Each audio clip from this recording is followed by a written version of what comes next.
Ça élémentaire, tout de suite. Bonjour à vous, Alexandra Renard. Bonjour. Ravie de vous avoir à mes côtés sur ce plateau. Pareillement. On va parler d'un trésor qui se cache dans les coquilles d'œufs. Sachez que près de 40 000 tonnes de coquilles d'œufs sont produites chaque année en France. Elles sortent des industries de l'agroalimentaire. Une entreprise dans le département d'Ille-et-Vilaine a décidé de leur offrir une seconde vie. On va regarder ce sujet, on se reparle juste après.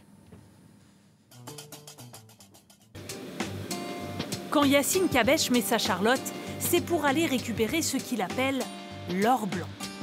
Chaque année, 1 500 000 œufs passent dans cette casserie d'Ille-et-Vilaine. Une mine d'or pour cet ingénieur agronome. Ce qui l'intéresse, récupérer des trésors dans leurs poubelles. Notre idée pour la France, c'est de transformer les déchets de l'industrie agroalimentaire, comme la coquille d'œuf, en nouvel ingrédient pour d'autres filières industrielles, comme les matériaux, les compléments alimentaires, l'alimentation de nos animaux de compagnie, mais aussi la cosmétique. Et s'il a choisi la Bretagne pour lancer son projet, ce n'est pas pour rien. Des œufs, il y en a beaucoup. 80% de la production française se trouve dans le Grand Ouest. Toute la journée, on travaille en 24 heures sur 24. Donc c'est un système d'aspiration, en fait, on vient aspirer les œufs. Cette casserie familiale vend des œufs frais sous forme liquide à l'industrie agroalimentaire. Il y a encore quelques mois, Nicolas Laurendel donnait les coquilles aux agriculteurs pour amender leur sol. Une perte sèche pour lui. Aujourd'hui, il gagne de l'argent en les vendant à Yacine Cabèche. La réglementation fait qu'aujourd'hui, c'est compliqué de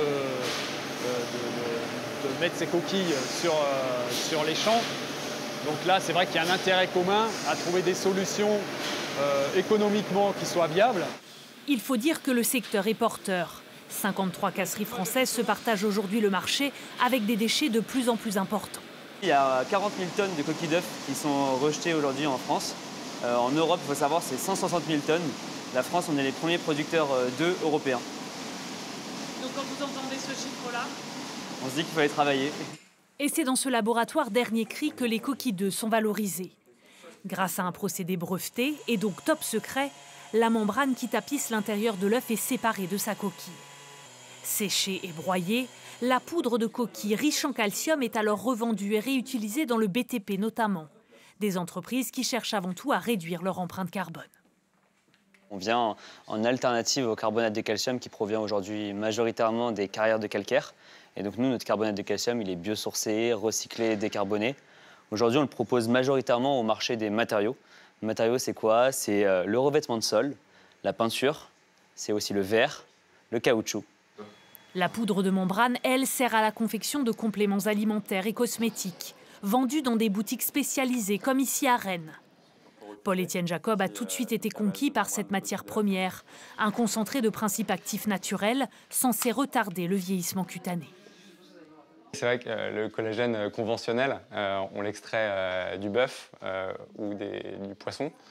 C'est du cartilage, donc c'est des choses qui sont d'exploitation animale. Et quand on a appris que la membrane de coquille d'œuf était très riche en collagène, en élastine et en acide hyaluronique, on a vu une opportunité. C'est 2 gélules à prendre par jour avec un grand verre d'eau. Un geste simple dont les bienfaits intéressent cette cliente. Je vous dirai dans 3 mois, je vais peut-être essayer.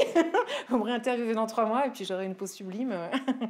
3 ans après son démarrage, la start-up envisage déjà d'installer un second site dans le Nord-Pas-de-Calais pour pouvoir valoriser à terme jusqu'à 15 tonnes d'œufs par jour.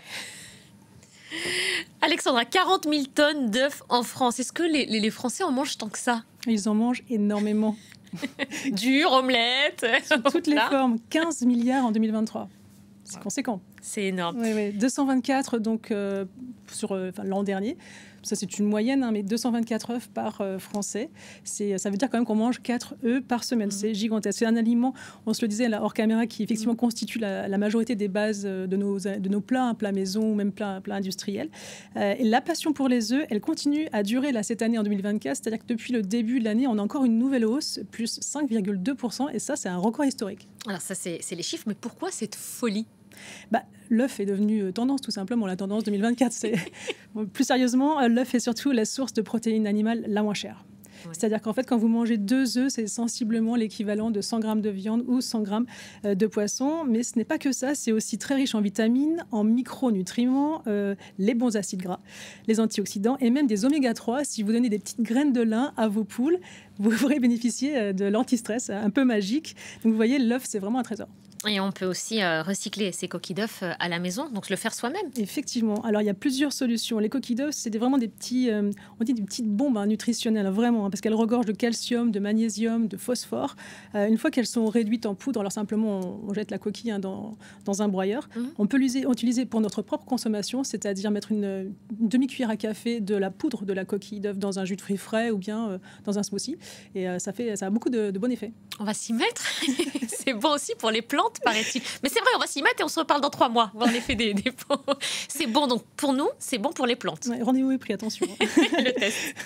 Effectivement, c'est bon aussi pour nos végétaux parce que les coquilles, elles concentrent tous les nutriments nécessaires aussi à la terre pour la nourrir et pour faire en sorte que toutes les plantes qui s'y développent ensuite soient vraiment en pleine santé.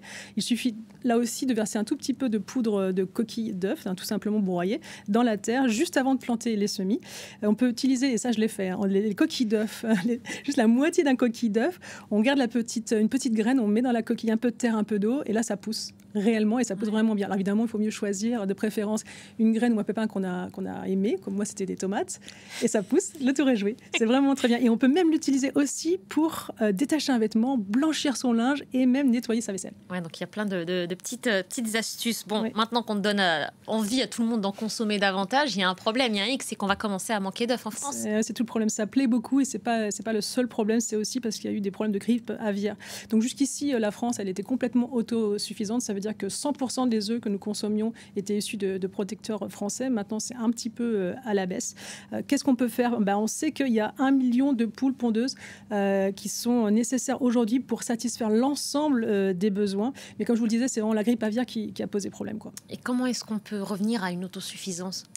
Alors, il n'y a pas beaucoup de solutions. Les professionnels de l'œuf veulent construire 300 poulaillers en 6 ans. Ça veut dire que c'est quand même un bâtiment créé par semaine. C'est gigantesque. C'est évidemment un cauchemar pour les associations écologiques qui voient derrière ça. Ils craignent le mal-être animal, le productivisme, évidemment, et puis tous ces projets de fermes-usines. Donc, ce qu'ils font, c'est qu'ils multiplient les recours pour stopper les projets en cours, notamment sur les fermes-usines. Évidemment, la profession volaille, elle dit qu'il y a pire ailleurs. Elle donne cet exemple. Elle dit que les plus gros élevages de France abritent 64 000 poules, quand en Roumanie, ça va jusqu'à 400 000. Alors, mon conseil personnel, c'est d'avoir, quand c'est possible évidemment, d'avoir ses propres si on a un jardin, d'avoir ses propres poules, effectivement. Et attention, il faut bien les nourrir. On a tendance à nourrir les poules on les prend un peu comme des poubelles, mais si vous leur donnez par exemple des pelures de légumes ou de fruits qui contiennent des pesticides, c'est là où il y a le plus de concentration de pesticides, et bien vous aurez des œufs avec des polluants. Voilà pour le conseil. Merci beaucoup, Alexandra. On se retrouve dans quelques instants pour un nouveau journal sur France 24. À tout de suite.